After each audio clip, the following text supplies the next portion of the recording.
ہمارے بزرگوں نے ہمیں بتایا کہ امام حسین کی شہادت اس طرح بیان کرو کہ نوجوانوں میں جذبہ جہاد پیدا ہو, عورتیں صبر کا پہاڑ بن جائیں, اس طرح شہادت ہم وہ والی. لیکن ایک بات ضرور ذہن میں رکھیں, یہ جو لوگ کہتے ہیں نا بڑے مظلوم تھے پانی نہیں آ سکا, میرے سے حوالہ دیکھے جس نے دیکھنا ہے, میرے سے حوالہ دیکھے, میرے سے.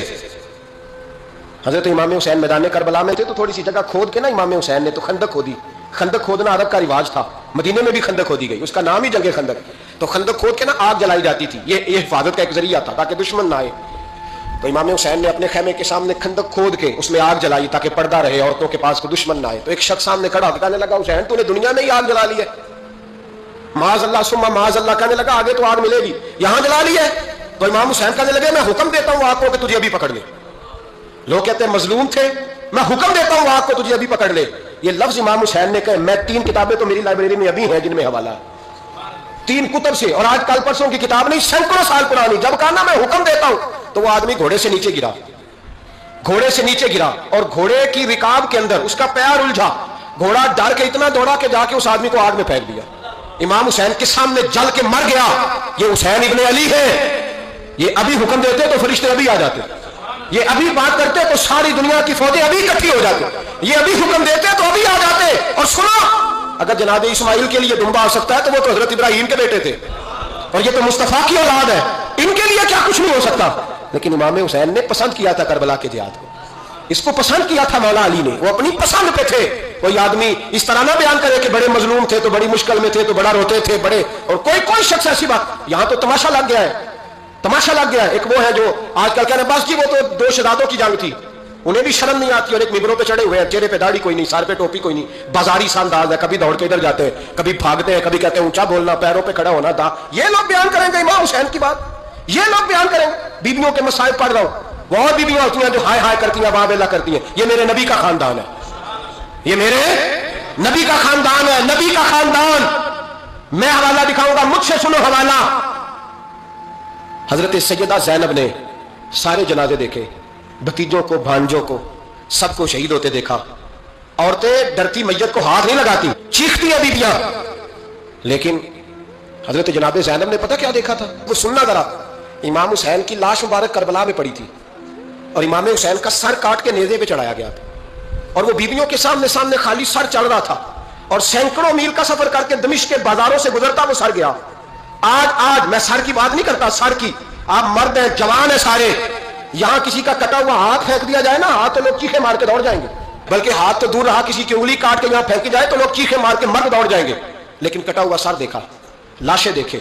یزید کا دربار آیا, بی بی صاحبہ کو نا ایسے عورتوں نے اپنے حالے میں لیا ہے. سیدہ زینب وہاں بیٹھ گئی, تو جب بولا نا یزید دربار میں, کہنے لگا کہ دیکھو اللہ نے عزت والوں کو عزت دی, معاذ اللہ ثم معاذ اللہ, اور میرے مخالفین کا کیا حشر ہوا جب اس نے دیکھے نا, ایک آدمی مجبور ہے, مقہور ہے, اتنا لمبا سفر ہے, غربت ہے, پیاس ہے, بیماری ہے, کیا انداز ہے جب اس عالم میں یزید کے دربار میں اس نے گستاخی کی امام حسین کی.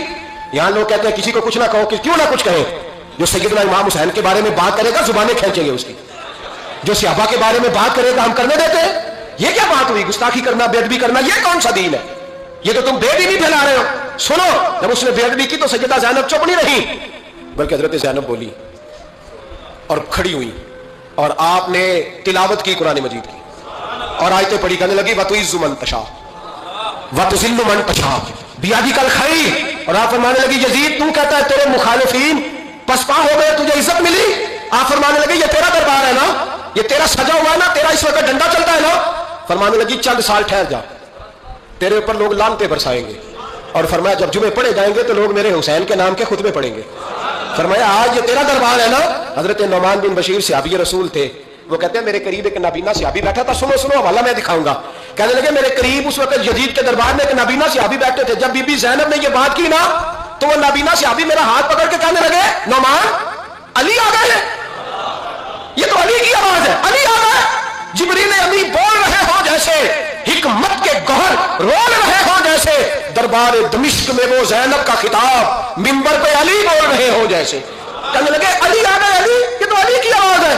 جناب نعمان بن بشیر کہنے لگے نہیں, علی جب بولتے تھے تو بڑا رنگ ہوتا تھا, ابھی تو زینب کھول کے بول ہی نہیں رہی, ابھی تو زینب ستائی ہوئی ہے, ابھی تو زینب زخم کھا کے آئی ہے, ابھی تو زینب پیاسی ہے.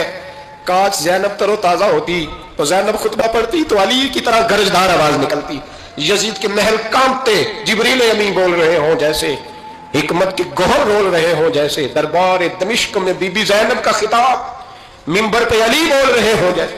وہ مسکینوں کی طرح منتیں نہیں کر رہے تھے، ہائے پانی ان کا مزاج ہی نہیں تھا، بلکہ وہ دلیر لوگ تھے، دلیر، اور بر موقع بر محل بولتے تھے۔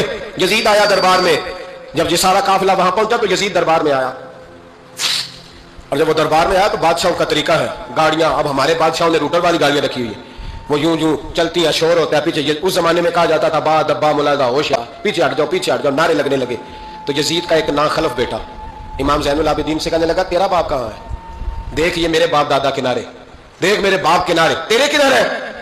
ابھی یہ بات شروع اس نے کی تھی کہ دمشق کی جامع مسجد میں زور کی اذان ہو گئی، اور جب مؤذن نے کہا نا اشہد ان محمد رسول اللہ، تو امام زین العابدین اس کا ہاتھ پکڑ کے کہنے لگے یہ میرے نانا کے نعرے لگ رہے ہیں، اگر تیرا ہے تو بتا، یہ میرے نانا کے نعرے۔ اور فرمایا تیرے باپ کے 2-2.5 سال لگیں گے، میرے نانے کے قیامت کے بعد بھی لگیں گے، میرے نانے کے نعرے قیامت کے یہ لگتے رہیں گے، لگ رہے ہیں اور لگتے تھے اور لگتے رہیں گے۔ میرے بھائی یاد رکھو، دلیری، ہمت، پہلی بات ان سے پیار کرنا ہے، دوسرا ان کی ہمت، ان کا مقام دلیری کرنا ہے، ان کا کام ہمت کرنا ہے، ان کا کام ڈٹ جانا ہے، کمزوری دکھانا اہل بیت کا طریقہ ہوتی ہے۔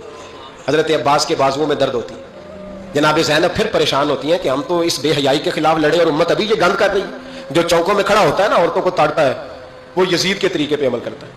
یہ دلائل ہے، آپ سوچ لیں، اندازہ کر لیں کہ ہم نے کس جماعت میں کھڑے ہونا ہے۔ اس لیے گند سارا نکالیں۔ امام حسین کا ایک پیغام آج اپنانا بڑا ضروری ہے۔ امام حسین نے سر سجدے میں کٹایا اور قرآن کی تلاوت نیزے کی نوک پہ بھی جاری رہی ہے، اس لیے آج کم از کم 10 نفل امام حسین کی سنت سمجھ کے ضرور پڑھیں گے انشاءاللہ۔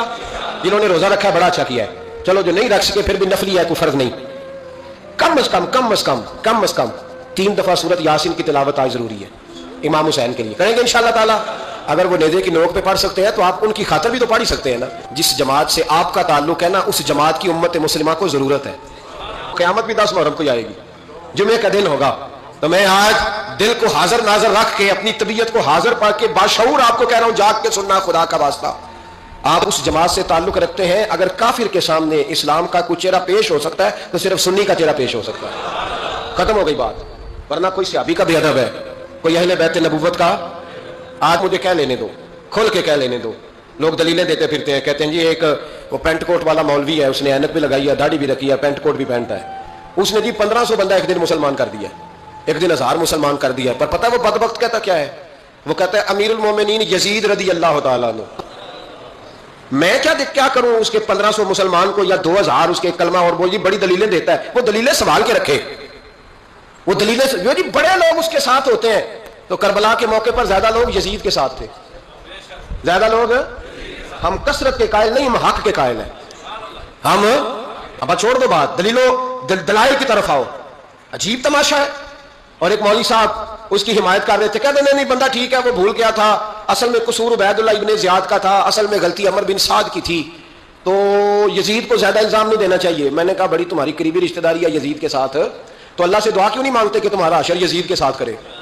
مانگنی چاہیے نا دعا، کیا خیال ہے آپ کا؟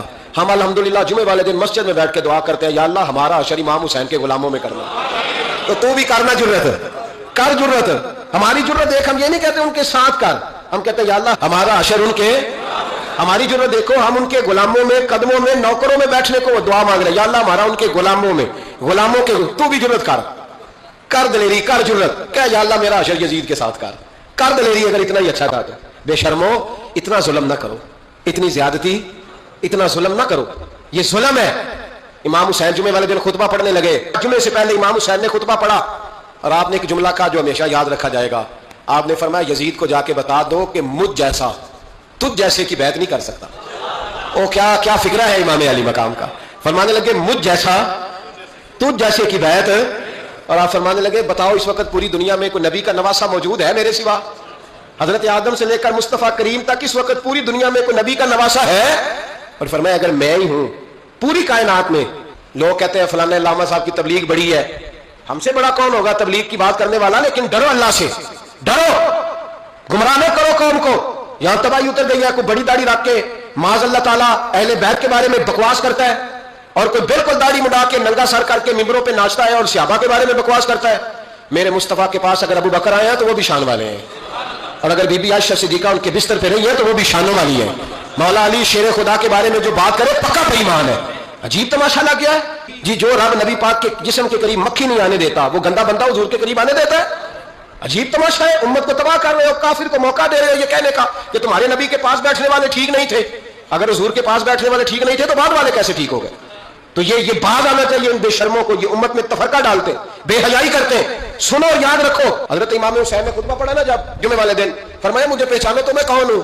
تو عمر بن سعد بولا پکے نمازی بولے. عمر بن سعد کہنے لگا حسین جلدی کر ہمارا جمعہ لیٹ ہو رہا ہے. بلے ہو نمازیو, جلدی کر ہمارا. ہائے ہائے کیا نماز ہے. یعنی نبی پاک کے نواسے کو شہید کریں گے اور شہادت کے بعد جمعہ پڑھیں گے اور نماز میں کہیں گے اللہم صلی علی محمد و علی آل محمد. ان کو شہید کر کے قتل کر کے جمعے کا خطبہ دیا جا رہا ہے اور نماز پڑھی جا رہی ہے اللہم صلی علی محمد و علی. تو میرا سنی بڑا بھولا ہے, کہتا ہے جی وہ زیادہ نمازیں پڑھتے ہیں. تو زیادہ نمازیں تو عمر بن سعد بھی پڑھتا تھا. تو بھولا او خدا کے. دیکھیں نا جتنی نماز کی اخلاق کی بات شاید میں کرتا ہوں, آپ کو جماعت میں کم لوگ ملیں گے, لیکن یاد رکھنا نماز عقیدہ نہیں, روزہ عقیدہ نہیں. عقیدہ حسین ہے, عقیدہ حسن ہے, عقیدہ علی ہے, عقیدہ عثمان غنی ہے, عقیدہ عمر فاروق ہے. میں اس شخص کو کیا کروں؟ مجھے اس شخص کی کیا ضرورت ہے جو ممبر پہ بیٹھ کے کہتا ہے حسین ابن علی باغی تھے؟ وہ شخص اس کی نماز میں ہوگا, حج زکات دیکھا جائے گا. آؤ قرآن مجید سورہ شورا آیت نمبر 23, گھر جا کے قرآن مجید کھولو, یہ والی آیتیں بھی پڑھا کرو, یہ والی بھی کھولا کرو. صحابہ جمع ہو کے نبی پاک کے پاس آئے, عرض کی یا رسول اللہ صلی اللہ علیہ وسلم آپ کے خرچے زیادہ ہیں, آمدن کا ذریعہ کوئی نہیں. جس طرح آج لوگ ہر پیر صاحب سے نہیں پوچھ رہے, علامہ صاحب سے, کہ آپ کام کوئی نہیں کرتے, کپڑے پھر بھی سفید پہنتے ہیں, کیا ذرائع آمدن ہے, پھر بھی آپ گاڑی میں گھومتے ہیں. ہمارا تو پروگرام تھا مولوی بھوکا مر جائے, پر اس کے پاس آتے ہیں تو یہ تازی چائے پلاتا ہے. کیا مطلب, کس طرح کا رویہ ہے؟ صحابہ کے بار وہ یہ نہیں سوچتے تھے آتے کام, وہ کہتے تھے آگے بڑھ کے حصہ ڈالیں. وہ سارے آگے بڑھے, کہا یا رسول اللہ صلی اللہ علیہ وسلم اخراجات زیادہ ہیں, ذرائع آمدن بظاہر کوئی نہیں. نذرانوں پہ اعتراض نہ کیا کرو, نذرانہ دینا نبی پاک کی سنت ہے, نذرانہ قبول کر لینا نبی پاک کی, بولو حضور کی سنت ہے. تو صحابہ جمع ہو کے آئے, ایک جگہ پہ میٹنگ کی, کہا تھوڑے سے پیسے ہر مہینے پیش کریں گے. تو حضور سے بات کون کرے گا پیسوں کی؟ کہا ہم نے نہیں کرنی, نبی پاک کے چچا جناب عباس کریں گے. حضرت عباس رضی اللہ تعالیٰ عنہ کے ذمہ لگایا گیا, جناب عباس آئے. حضرت عباس رضی اللہ تعالیٰ عنہ پیسے لے کے آئے, اور سیانے بندے تھے, انہوں نے بڑی سمجھداری والی عقل مندی والی بات چھیڑی. یہ نہیں کہا کہ حضور ہم یہ نذرانہ دیں گے, کہنے لگے یا رسول اللہ ہمیں پتہ ہے آپ کی مذہبی مصروفیت اتنی ہے کہ آپ کو ٹائم نہیں ملتا کاروبار کرنے کا, اگر آپ کام کریں گے تو پھر آپ کس طرح کر کے دین کا کام ہو سکے گا. یا رسول اللہ آپ نے جو ہمارے لیے کیا ہے اس کا ہم بدلہ نہیں دے سکتے, ایک حرف کا بدلہ نہیں دے سکتے. حضور یہ تھوڑا سا نذرانہ ہر مہینے لایا کریں گے, قبول کر لیں. نبی پاک کے سامنے رکھا ہی تھا کہ اللہ کا قرآن بول پڑا, کہا کل لا اسألکم علیہ اجرا, محبوب ان سے فرما دو کہ میں نے تمہارے لیے بڑی تکلیف سہی ہے, پر میں تم سے کوئی اجر نہیں مانگتا, تم سے کوئی اجر نہیں مانگتا. ہاں اگر تم نے کچھ کرنا ہے الا المودۃ فی القربى, تو میرے قریبیوں سے پیار کرتے رہنا, میری ختیجہ سے پیار کرنا, میری عائشہ کا ادب کرنا, میرے قریبیوں کا احترام کرنا. یا رسول اللہ ازواج تو گھر میں ہے ہی, قریبی کوئی اور بھی خاص ہے جس کا ادب کرنا ہے؟ تو نبی پاک نے فرمایا ہاں علی, فاطمہ, علی اور فاطمہ کی اولاد. فرمایا ان کا ادب کرتے رہنا, اس کا مطلب یہ ہوگا کہ تم نے میرے ساتھ بڑا ہی اچھا سلوک کیا ہے. کہا ان کا ادب کرنا, جناب علی, سیدہ فاطمہ, اور دونوں کی ان کا ادب کرنا فرائض دین, اہل بیت کا ادب کرنا فرائض